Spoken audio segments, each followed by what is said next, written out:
In today's video, we will see how to fix the Frigidaire dishwasher not starting, blue light blinking, door latch and reset guide. So the fixed one, you can turn off the control lock. Look at the control panel for a lock icon. Press and hold the control lock button for 3 to 5 seconds. Try starting the dishwasher again. Then the fix 2, you can reset the dishwasher.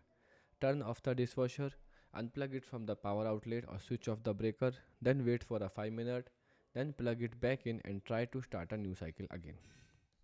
The fix 3, you can simple make sure the door is fully closed. Open and close the dishwasher door firmly, then listen for a click sound. It means the latch is locked. If it does not click, the door latch may be need replacement. The fix 4, you can check for delayed start. Look at the display panel. If the delay start is on, press the delay button until it turns off.